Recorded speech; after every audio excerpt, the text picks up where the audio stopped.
IT department के तरफ से जो कार्य किए गए हैं उनके बारे में आप लोग अवगत कराने आए हैं। मेरे साथ जॉइंट डायरेक्टर, पहले भी एक बार हमने आईटी डिपार्टमेंट के कार्यकलापों के बारे में कॉन्फ्रेंस किया था।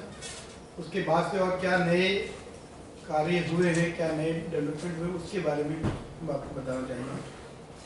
तो एक और त्रिपुरा स्टार्टअप वीक 2022 को एक हम लोगों ने ऑर्गेनाइज किया था 19 से 21 अक्टूबर के बीच, जिसे माननीय मुख्यमंत्री उन्होंने इनॉग्रेशन उसका किया था। उसमें चीफ सेक्रेटरी उपलब्ध थे, डायरेक्टर आईटी और नेस्कॉम के जो हेड फ्यूचर स्किल्स के ओवरऑल हेड थे वो भी थे। तो ये 3 दिन का स्टार्टअप वीक हम लोगों ने मनाया था। ये लास्ट ईयर से हम लोगों ने शुरू किया था। स्टार्टअप जितने हैं उनको एनकरेज करने के लिए, उनको प्लेटफॉर्म देने के लिए वो अपनी बात बता पाए। तो 2021 में पहली बार हुआ था तो वर्चुअल मोड में हुआ था। इस बार 2022 में पहली बार हमने फिजिकल मोड में रविंद्र वार्षिक भवन में किया था, जिसमें जो अलग अलग कॉलेजेस के फाइनल ईयर स्टूडेंट्स हैं, आईटी फील्ड के जो लोग थे, उन लोगों का अच्छा पार्टिसिपेशन रहा। तो उसमें हम लोगों ने इनॉग्रेशन के बाद 2 और दिनों में कुछ हम लोगों ने सेशन कंडक्ट किए थे, जिसमें funding source and venture capital पे सेशन था, स्टूडेंट एंटरप्रेन्योरशिप पे लेसन था। उसमें हमारे पास जो वेंचर कैपिटल फंड से रिलेटेड मैटर पे जो सिडबी वेंचर कैपिटल फंड की तरफ से ऑफिशियल्स आए थे, उन्होंने अपनी बात लोग के बीच रखी थी, जो इंटरेस्टेड स्टार्टअप्स एंड स्टूडेंट्स उनके बीच रखी थी। उसी इवेंट में हम लोगों ने जो स्टार्टअप्स हैं त्रिपुरा के 13 स्टार्टअप्स, जिनको ऑलरेडी हमने अपनी त्रिपुरा स्टार्टअप इंसेंटिव स्कीम है उसके अंदर में जो रिकॉग्नाइज किया वो थे। इसके अलावा 50 स्टार्टअप हैं जो DPIIT गवर्नमेंट ऑफ इंडिया उनकी तरफ से उनके वेबसाइट पर भी लिस्टेड हैं। उन सबको हम लोगों ने इन्विटेशन दिया था। उन लोगों ने कईयों ने बाहर वार्षिक भवन के बाहर स्टॉल लगाए थे, जिसमें उन्होंने अपने प्रोडक्ट, अपनी सर्विसेज का डिस्प्ले किया। तो उसके द्वारा क्या क्या चीज़ें, नई चीज़ें आईटी सेक्टर में हो रही हैं, क्या इनोवेटिव आइडियाज लेके हम ईज ऑफ लिविंग ला सकते हैं, लोगों को कैसे और सुविधा दी जा सकती है उनको अलग अलग सुविधा पाने में, उस चीज़ के बारे में वो था। तो वो एक अच्छा उसने अच्छा मतलब एक प्लेटफॉर्म दिया उन स्टार्टअप्स को, और साथ ही साथ जो और लोग हैं उनको आइडियाज दिए कि किस चीज़ों में वो स्टार्टअप सेटअप कर सकते हैं। इसके अलावा हम लोगों ने ITS स्टार्टअप स्कीम के अंदर, जैसे मैंने बताया, 13 स्टार्टअप्स तो ऑलरेडी रिकग्नाइज हो चुके हैं। हम लोगों ने उस इवेंट में जिन स्टार्टअप्स के जो आइडियाज़ हैं वो सक्सेसफुल हुए हैं उनको भी इनकरेज किया और उनको वहाँ पर रिकग्निशन भी दी, उनको अवार्ड भी दिया गया। देन वेंचर कैपिटल फंड, ये एक वेंचर कैपिटल फंड स्टेट ने शुरू किया है, जिसका MOU उस इवेंट में 19 अक्टूबर को एक्सचेंज किया था स्टेट गवर्नमेंट ने SVCL के साथ, सिडबी वेंचर कैपिटल लिमिटेड के साथ। तो ये जो Tripura venture capital fund setup किया गया है 50 करोड़ का है, जिसमें 15 करोड़ स्टेट गवर्नमेंट ने कंट्रीब्यूट किया है, 10 करोड़ सिडबी की तरफ से आ रहा है, 25 करोड़ और जगह से हम लोग एज ग्रीन शू ऑप्शन मोबिलाइज करेंगे। तो इसमें हम लोग ने वो इसको लॉन्च किया है। इसके अंतर्गत कोई भी स्टार्टअप अगर किसी फंडिंग सपोर्ट के लिए हेल्प चाहती है तो वो आके इसमें अप्लाई कर सकते। तो ये जस्ट अभी इस डेट से लॉन्च हुआ है, तो उसको जल्दी हम लोग और कैसे इसको इम्प्लीमेंट किया जाएगा उसको हम लोग डिटेल में और आप लोग बताएंगे। देन इंक्यूबेशन सेंटर, जो न्यू जनरेशन इनोवेशन नेटवर्क एक स्कीम है, स्टार्टअप रिलेटेड ही है। इसमें हम लोग इंस्टीट्यूशंस को, एजुकेशन इंस्टीट्यूशंस को 10 लाख का फंडिंग सपोर्ट देते हैं ताकि वो अपने यहाँ एक कॉमन इंक्यूबेशन सेंटर सेटअप करें। तो उस प्रोसेस में लास्ट ईयर हम लोगों ने 4 इंस्टीट्यूट्स को, NIT, TIT, ICFAI यूनिवर्सिटी और टेक्नो इंडिया, इनको सपोर्ट दिया था। और उसी प्रोसेस को आगे बढ़ाते हुए इस फाइनेंशियल ईयर में हम लोगों ने 3 और इंस्टीट्यूट्स को इसमें इंक्लूड किया है। उनके साथ हम लोगों ने MOU उस दिन त्रिपुरा स्टार्टअप वीक के दिन एक्सचेंज किए थे। ये 3 इंस्टीट्यूट्स हैं, Tripura university, Tripura institute of paramedical sciences and college of agriculture. तो इन तीनों के साथ ऑलरेडी MOU साइन होने के बाद उनको 10 लाख का सपोर्ट दिया जाएगा ताकि वो भी अपने यहाँ इंक्यूबेशन सेंटर सेटअप कर सकें। इसके अलावा एनगिन में हम लोग जो इंस्टीट्यूशन आइडेंटिफाइड होते हैं उनको 5 स्टूडेंट्स को 1 लाख के हिसाब से उनका जो भी इनोवेटिव आइडिया है उसको और ट्राई करने के लिए, उसका प्रोटोटाइप डेवलप करने के लिए भी फंडिंग सपोर्ट देते हैं। तो लास्ट ईयर हम लोगों ने इस टाइप से 4 इंस्टीट्यूट्स को 4 × 5 करके 20 लाख का सपोर्ट दिया था। इस साल भी उसी वे में हम लोग 5 बेस्ट प्रोजेक्ट इंस्टीट्यूट्स जो आएंगे उनको देंगे। तो इस टाइप से पहले 4 इंस्टीट्यूट से हमारे पास 7 इंस्टीट्यूट हो गए जिनमें हम लोग इस टाइप का सपोर्ट देंगे। इसके अलावा त्रिपुरा ITITS पॉलिसी 2022 उसको हमने लॉन्च किया। ये 1 अप्रैल 2022 से एप्लीकेबल है नेक्स्ट 5 इयर्स के लिए। और पहले भी एक स्कीम थी हमारी 2017 में, उसको रिप्लेस करके उसमें कुछ और एडिशनल चेंजेस ला के और नए इंसेंटिव्स दे के ये स्कीम लॉन्च की गई है। इसको भी ऑनरेबल CM ने 19 अक्टूबर को उसको फॉर्मली उसकी बुकलेट भी रिलीज की थी। इसमें अलग अलग प्रावधान है, उस डिटेल में मैं नहीं जाऊंगा, लेकिन उसमें हम लोग ने पहले से ज़्यादा इंसेंटिव दिए हैं। कैपिटल सब्सिडी 30% तक इसमें मिलेगी और 45% तक कैपिटल सब्सिडी अगर विमेन ST SC या दिव्यांग एंटरप्रेन्योर्स होंगे तो। अगर IT पार्क हब करना हो तो उसमें इवन 40% कैपिटल सब्सिडी है। और अलग अलग जो सर्टिफिकेट्स स्टैंडर्ड्स मेंटेन करने के लिए लेने होते हैं या CGTMC कवरेज है, बैंडविड्थ इंटरनेट का, उसके जो कनेक्टिविटी चार्जेस हैं, इंटरेस्ट जो बैंक फाइनेंशियल इंस्टीट्यूशन से लोन लेने पे रहता है, floor rental, plug and play seats, उस सब में भी जो चार्जेस रहते हैं उस सब में भी कुछ ना कुछ रिबेट या इंसेंटिव है। इवन प्राइस प्रेफरेंस भी टेंडर प्रोसेस में जो स्टार्टअप इस पॉलिसी के अंदर सेटअप होंगे उनको दिया जाएगा। तो इसके थ्रू हम आशा करते हैं कि ITITS यूनिट्स को त्रिपुरा में सेटअप होने में एक प्रमोशन एनकरेजमेंट मिलेगा। इसके अलावा एक जो स्कीम है मुख्यमंत्री योगायोग योजना, जिसमें हम लोग स्मार्टफोन खरीदने के लिए फाइनल ईयर ग्रेजुएट्स को 5000 रुपीज़ का फाइनेंशियल असिस्टेंस देते हैं, वो स्कीम भी इस साल चल रही है। ये स्कीम पहली बार 2020-21 में लॉन्च हुई थी। उस साल हमने 7,274 स्टूडेंट्स को बेनिफिट दिया था और 21-22 में 9371 स्टूडेंट्स को दिया था। कुल मिलाकर टोटल 16,645 स्टूडेंट्स को ऑलरेडी स्कीम का बेनिफिट मिल चुका है। सर इस साल सर रिपीट अगेन। नहीं, आपको इसमें मिल जाएगा वैसे ना 16,645 ओके, जैसे हमारे प्रेस रिलीज में दिया हुआ फिगर। तो ये पिछले 2 सालों में टोटल मिला है और इस साल भी हम लोगों ने ऑलरेडी एप्लीकेशन इनवाइट की है। तो करीब 11,000 स्टूडेंट्स को ये अप्रूवल के बाद पेमेंट जल्दी ही डिस्बर्स होने वाला है। इसके अलावा एक नई स्कीम आई है जो 4G सैचुरेशन प्रोजेक्ट।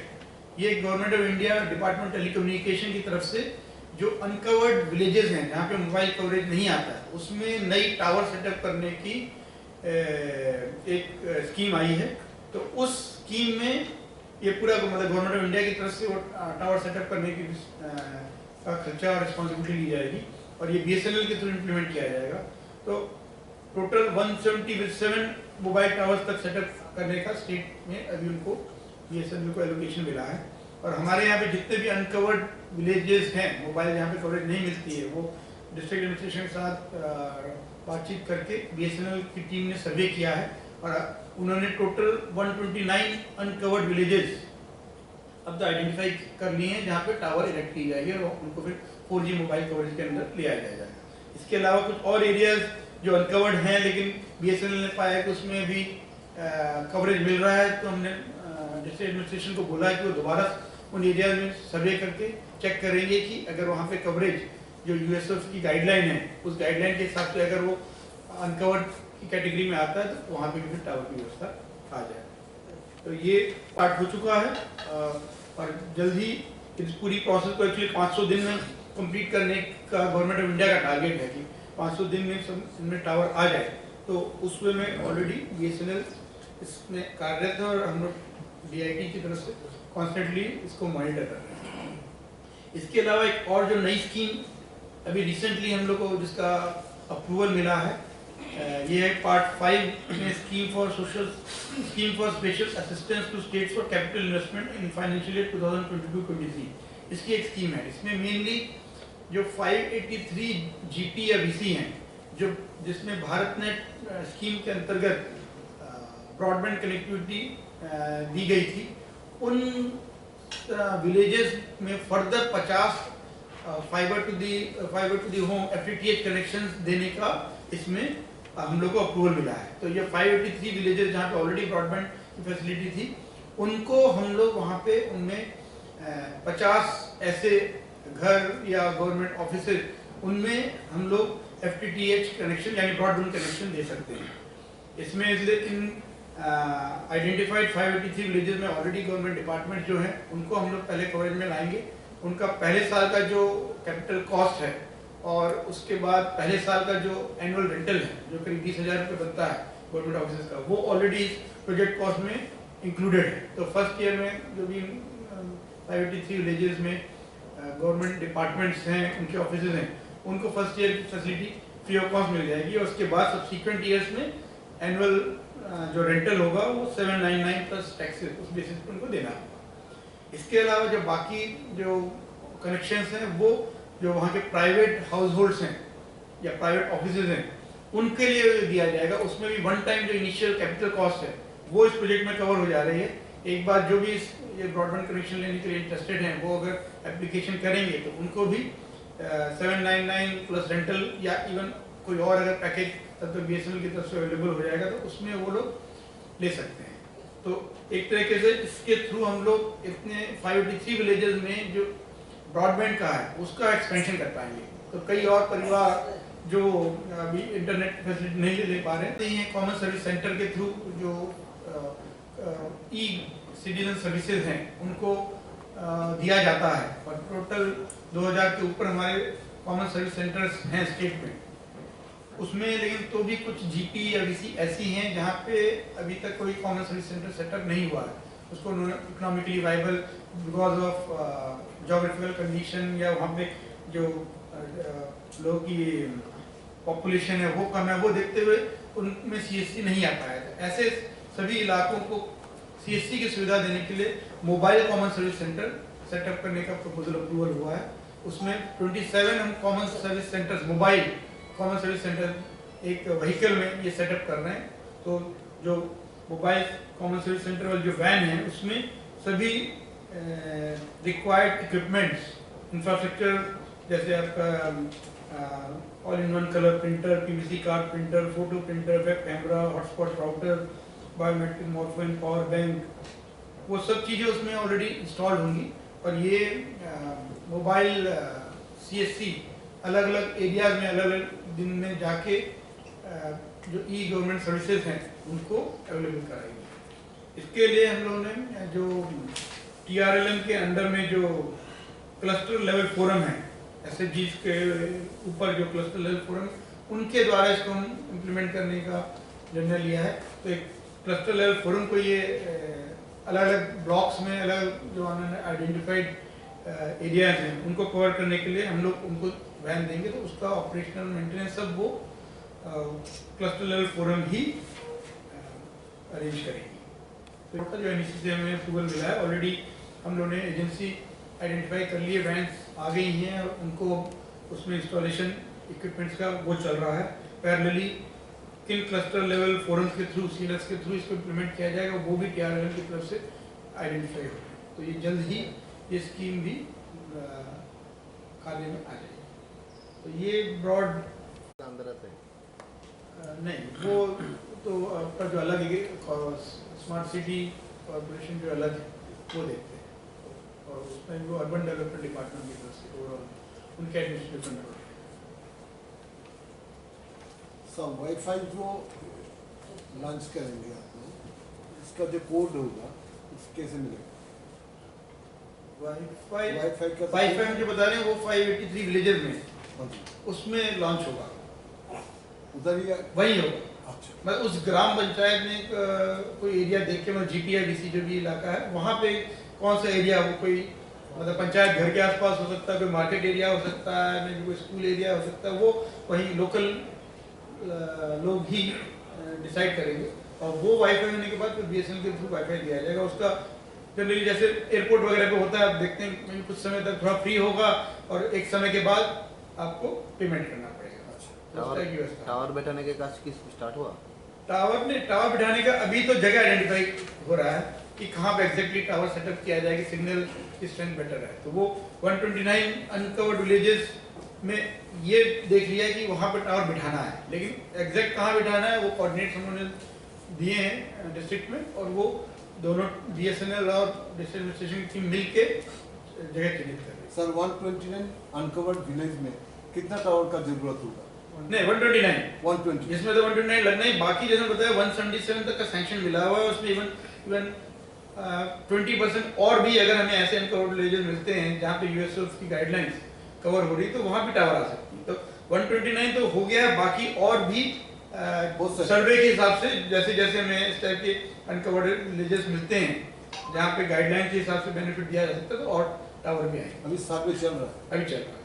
कोई टाइम बाउंड कितने दिन लगेगा? और ये मतलब इसको जैसे हमने बताया, इसको 15 दिन में क्लैरिटी आनी चाहिए और कौन कौन से एरिया बचे, क्योंकि इसको टोटली 500 दिन में इम्प्लीमेंट करना है। सर कब सर्वे कब तक आएगा सर्वे रिपोर्ट? नहीं अभी ये तो अभी हमने दिया है ना, सर्वे तो सितंबर होता। हाँ आप बताएं। एक्चुअली जनवरी 2022 में हम लोग वी गॉट इन्फॉर्मेशन की लेटर कि हमारे गांव में नहीं है, आप टावर सेटअप कीजिए और करवाइए संभव। तो हम लोग डिस्ट्रिक्ट एडमिनिस्ट्रेशन, ब्लॉक एडमिनिस्ट्रेशन को इन्वॉल्व करके एक सर्वे किया था। उसमें रिपोर्ट लिया था हैबिटेशन लेवल कहाँ पे कनेक्टिविटी नहीं है और पुअर है। तो बट गवर्नमेंट ऑफ इंडिया हमारे हैबिटेशन पहचानते नहीं है, वो पहचानते हैं सेंसस विलेज, वो ऐसे ही काम करते हैं थ्रू आउट द कंट्री। तो हम लोग उसको मैप किया टू सेंसस विलेज, तो 242 सेंसस विलेज निकल के आया। वो लिस्ट हम लोग गवर्नमेंट ऑफ इंडिया को शेयर किया कि वहाँ पे कनेक्टिविटी नहीं है और पार्शियली नहीं है। ठीक है गुना सुना सर